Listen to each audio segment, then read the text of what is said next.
virtually launched several other across the state. Along with the MSME park at the Pedalaparu village, the CM virtually inaugurated and laid the foundation for 50 more such parks across the state in 17 districts, said an official release. As part of the second phase of MSME Park, the CM unveiled 15 parks stretching across 329 acres. He also laid the foundation for 35 government and private MSME parks spread across 587 across, the release added. ఈ రోజు ప్రధానమంత్రి గారు ఒక నిర్ణయం చేశారు. Drones కూడా private sector లో కూడా లాంచ్ చేయొచ్చని. అందుకే తిరుపతిలో డ్రోన్ స్పేస్ సిటీ పెడుతున్నాం. ఆ స్పేస్ సిటీలో శాటిలైట్స్ లాంచ్ చేసి ప్రైవేట్ పెట్టి ప్రపంచానికి మొత్తానికి సరఫరా చేసేట్టుగా ఈ స్పేస్ సిటీ వస్తుందని చెప్పి నేను మీకు తెలియజేస్తున్నా. ఇది కాకుండా సెమీ కండక్టర్ అనేది ఇండస్ట్రీలో అన్నిటికీ అవసరం. మీ సెల్ ఫోన్లకు అవసరం, ప్యాకేజింగ్కి అవసరం, చాలా అన్నిటికీ అవసరం. అలాంటి సెమీ కండక్టర్ కూడా ప్రాధాన్యత ఇచ్చాం. ఇది కాకుండా ఇంకో పక్క చూస్తే ఏరోస్పేస్ అంటే విమానాలు తయారు చేయడం, హెలికాప్టర్లు తయారు చేయడం, అవి చాలా తక్కువ ఉన్నాయి, దానికి కూడా వెళ్తున్నాం. ఇంకో పక్క ఆటోమొబైల్. మీరు మొన్న చూస్తే ఒక బ్యాక్వర్డ్ ఏరియా అనంతపురం, అక్కడ కియా మోటార్ను తీసుకొచ్చాం. ఈరోజు ఆ ప్రాంతం మారే పరిస్థితి వచ్చింది. భవిష్యత్తులో అందరూ కార్లు కొనుక్కోవాలని చెప్పి కోరుకుంటున్నా. మీరు కార్లు కొనుక్కోవాలి కానీ అది కూడా ఎలక్ట్రికల్ కార్లే కొనుక్కోవాలి. అది కూడా మీ ఇంట్లో కరెంటు ఉత్పత్తి చేసి ఆ కరెంటే మీరు వాడుకునే పరిస్థితి రావాలి. ఈ రోజులు ఎంతో దూరం లేవు. అలాంటి ఆటోమొబైల్కి కూడా ముందుకు పోతాం.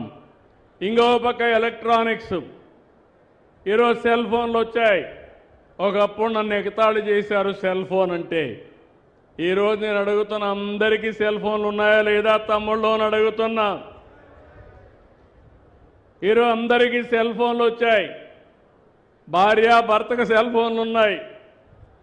చిన్నపిల్లలు కూడా సెల్ ఫోన్తోనే పుట్టారు. ఇప్పుడు సెల్ ఫోన్ లేకపోతే వాళ్ళు కూడా ఉండే పరిస్థితిలో లేరు. అలాంటి ఒక నిత్యావసర వస్తువుగా సెల్ ఫోన్లు తయారైంది.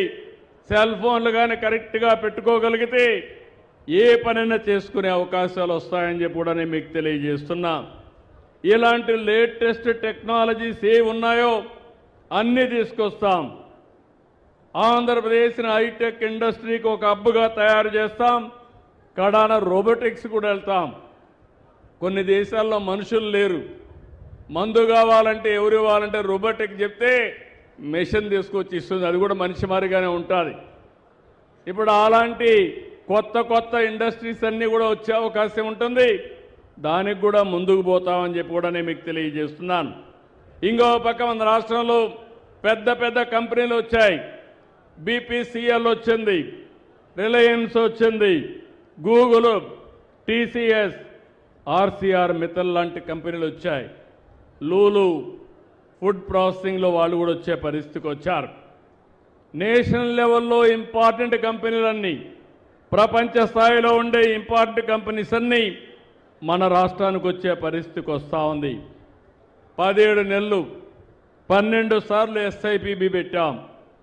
8,70,000 కోట్ల రూపాయలు ప్రాజెక్టులు, 8,40,000 మంది ఉద్యోగాల కోసం క్లియర్ చేశాం. నేను దీంతో తృప్తి పడడం లేదు. రేపు విశాఖపట్నంలో 14-15 భాగస్వామ్య సదస్సు పెడుతున్నాం. కన్ఫెడరేషన్ ఆఫ్ ఇండియన్ ఇండస్ట్రీ,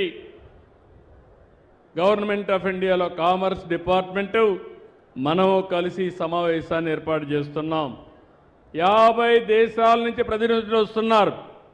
532 మంది వస్తున్నారు. దగ్గర ఈ 2 రోజుల్లో 9 నుంచి 10 లక్షల కోట్ల రూపాయలు మళ్ళీ ఎంఓయూలు చేసుకోబోతున్నాం. ఒక 8 నుంచి 10 లక్షల మందికి ఉద్యోగాలు రాబోతున్నాయి. ఈరోజు ప్రధానమంత్రి గారు ఒక నిర్ణయం చేశారు. Speaking at the Delhi Defence Dialogue, Defence Minister Rajnath Singh highlighted the evolving nature of warfare and the role of technology across eras. He noted that from the discovery of gunpowder to the advent of aviation, radar, cyber and space technologies, each generation has faced its own revolution in military science. Singh emphasized that while change may appear faster today, it is largely a matter of perception and scale, as technological progress has always been steady and persistent. He underlined that the real change lies not in the pace of technological change itself, but in how effectively nations and